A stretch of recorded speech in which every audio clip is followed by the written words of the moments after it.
मंडळी, सह्याद्रीच्या कुशीत आणि मराठवाड्याच्या सीमेवर एक असा गड उभा आहे जो केवळ दगडांचा नाही तर लाखो भाविकांच्या श्रद्धेचा कणा आहे. भगवानगड. पण हा गड उभा करण्यामागे एका अशा महापुरुषाचा त्याग आहे ज्याने हातात चिपळी आणि खांद्यावर पहार घेऊन समाजातील अज्ञान फोडलं, ज्यांनी गुन्हेगारीच्या वाटेवर असलेल्यांना विठ्ठलाचा टाळ दिला. आज आपण राष्ट्रसंत भगवान बाबा यांचा शून्यातून विश्व निर्माण करण्याचा रोमांचकारी प्रवास आणि त्यांच्या जीवनातील ते अग्निपरीक्षेचे क्षण पाहणार आहोत, ज्यांनी त्यांना अधिकच तेजस्वी बनवलं. मंडळी, ही कथा सुरू होते 29 जुलै 1896 रोजी. अहमदनगर जिल्ह्यातील पाथर्डी तालुक्यातील सुपे नावाचं एक छोटंसं आणि शांत गाव.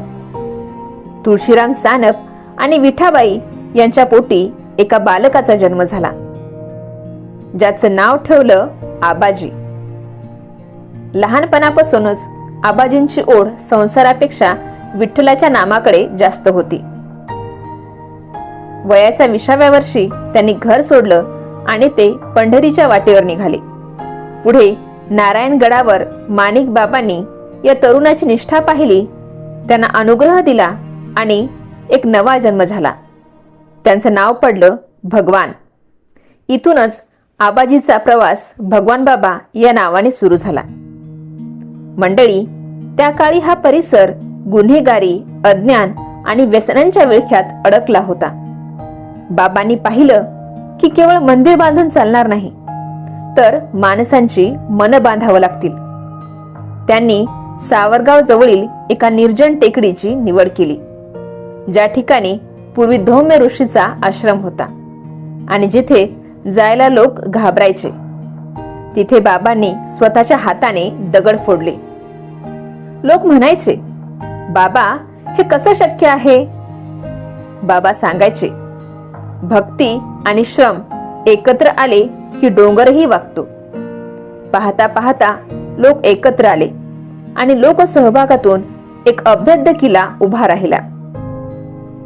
मंडळी, 1958 साली भारताचे पहिले राष्ट्रपती डॉक्टर राजेंद्र प्रसाद स्वतः या गडावर आले. एका संताच्या शब्दाखातर देशाचा राष्ट्रपती पाय पाय गड चढून येतो, ही गोष्ट बाबांच्या तपश्चर्येची सर्वात मोठी पावती होती. पण मित्रांनो, कोणत्याही मोठ्या कार्याला विरोधाची धार असतेच. बाबांच्या वाढत्या प्रभावामुळे काही प्रस्थापित लोकांच्या मनात मत्सर निर्माण झाला.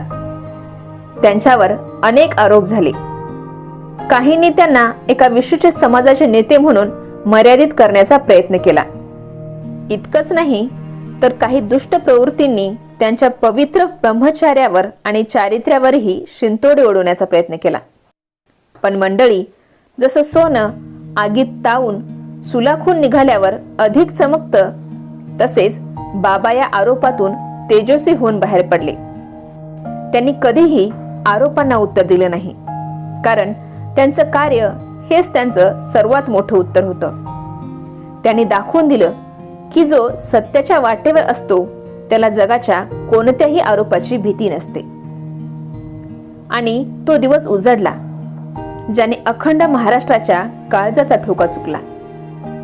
पौष पौर्णिमेचा तो क्षण. सूर्यालाही कधीतरी मावळतीची वाट धरावी लागते, पण तो जाताना आभाळ रंगाने भरून जातो. बाबांच्या आयुष्याची संध्याकाळही अशीच होती. बाबांनी आपला हा नश्वर देह सोडण्याचे संकेत आधीच दिले होते.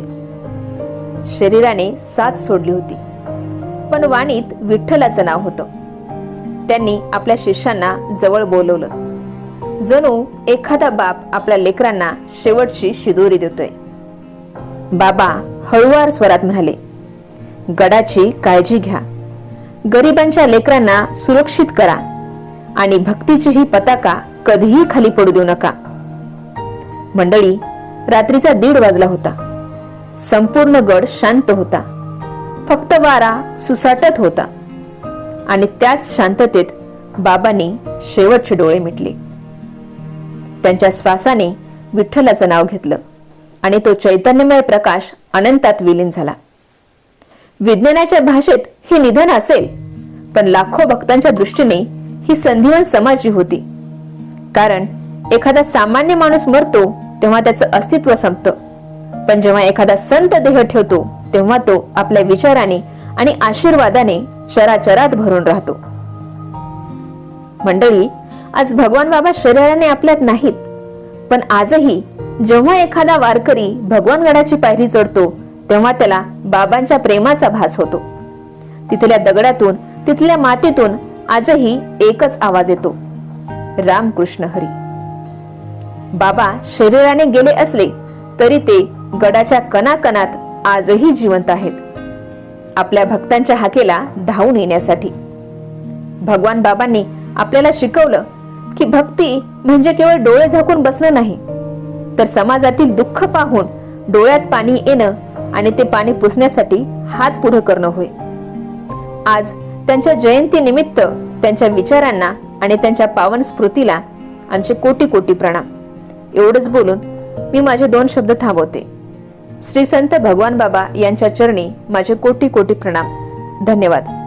मंडळी, तुम्हाला ही माहिती आवडली असेल तर व्हिडिओला लाईक करा व यासारखेच इतर व्हिडिओ पाहण्यासाठी आपल्या YouTube चॅनलला सबस्क्राईब करा. जय भगवान.